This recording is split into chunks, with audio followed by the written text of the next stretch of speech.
Right guys, I actually meant to cover this the other day but never got around to it, so I'll go over it quickly today. Unless you've all been living under a rock, you likely already know the BBC banned the song Fairy Tale of New York because it has some words that might hurt one viewer's feelings somewhere along the lines. You might also remember them trying to censor Rule Britannia and Land of Open Glory from the last night of the proms this year, and in the end gave us a half-assed version that I will admit was better than nothing, but the damage was already done. I actually bet many never even bothered to watch it because of it. Now this time there is a few funny things about this attempt at censorship. One is the fact that it is not a BBC-wide censorship but radio station specific, and the other insane one is the band actually coming out against the people defending their song and creative freedom. The Pogues should now be called the Ponces if you ask me. Imagine attacking fans who are trying to defend you. But back to the BBC, it was announced the other day that BBC Radio 1 would play a pointless censored version sung by another group, ruining the entire song if you ask me. This lunacy forced Lawrence Fox to come out against the BBC as you would expect, before, like I said, the group itself came out and attacked Lawrence for going against the BBC narrative. It is incredible shit, and now they might as well remove it from the airwaves altogether if that is what they are saying. Next, the BBC will be burning books it does not like and the authors will celebrate it. Well, if we don't defund them first, that is. But the BBC's article on their latest batshit crazy idea headlines, Fairy Tale of New York, BBC Radio 1 will not play original version. The station said young listeners were particularly sensitive to derogatory terms for gender and sexuality. You mean one or two people who might complain to you on Twitter. The rest of the country won't care and will just enjoy the Christmas song in this period. It will instead play an edited version with different lyrics sung by McCall, but the 1987 original will still be played on Radio 2 while 6 music DJs can choose between the two versions. A BBC spokesman said, "We know the song is considered a Christmas classic and we will continue to play it this year, with our radio stations choosing the version of the song most relevant for their audience." Or, as that should say, most relevant for their level of wokeness. If they are going to the usual levels of woke, then they will censor the song. If they're just normal people, they will obviously let it play. That is the way the BBC are doing this. When in actual fact, the BBC should be taking a stand and saying this is creative freedom, they can sing what they like, do not try to fucking censor it. As a matter of fact, there should never have even been other versions made. It goes on, the duet is one of their most enduring Christmas pop songs, having returned to the UK top 20 every year since 2005. Along with a string of other festive favourites, it is now rising in the chart again at 59 in the current midweek chart. And given the fact the band have come out and attacked Lawrence Fox for criticising the BBC on this, I am not even looking where they are because I don't give a fuck. BBC Radio 1 has decided young listeners who are unfamiliar with the track would find some of the words stark and not in line with what they would expect to hear on air. Then maybe they need to get out of their little bubble and go and enter the real world where it's nitty gritty and shit goes on. What BBC Radio 1 really mean there is a bunch of lefty liberal middle class tosspots won't like it, so we have to censor it for those few little pussies. The new edited version changes 2 lines, one swapped for an alternative version in which McCall sings "You're cheap and you're haggard" in place of a homophobic slur, which I probably can't even say on YouTube, let's be honest, it's 2020. McCall sang the newly added line on Top of the Pops in 1992. She died in a boat accident in Mexico 8 years later at the age of 41. The same wording was used by Ronan Keating and a bunch of other fuckers no one gives a shit. It shouldn't be changed, you should all stop being a bunch of pussies, as I've said. It says here the track was censored by Radio 1 back in 2007, but that decision was swiftly reversed after an outcry by its fans, which is maybe what would be needed to happen again here. But obviously with the band coming out against people defending the track, then I can't honestly say that. All I can say is fuck this band, fuck this song, and fuck the BBC. I mean, I don't see how anyone else can think any different. You can see here from the Daily Record article that headlines, "Pogues tell Lawrence Fox to fuck off in heated rant after Fairy Tale of New York is censored." The Irish band took to Twitter to tell Lawrence Fox, who recently started the Reclaim Party, to fuck off after he publicly hit out at the BBC's decision to scrap some of their controversial lyrics. Now, I'm not going to bother reading through the article because this was just supposed to be a short video on this. Like I said, it's a couple of days later than I wanted to make it, but I didn't have the time before now. The video was also supposed to say, like I said earlier, that you should go out and buy this song and take it to #1, but now I don't think you should. If people try to defend you and you then tell them to fuck off, I'm sorry to say, you can fuck off, you muggy little cunt.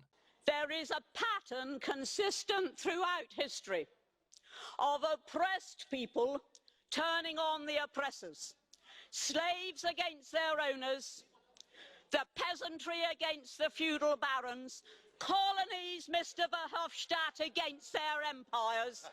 And that is why Britain is leaving. And it doesn't matter which language you use, we are going, and we are glad to be going. We're off.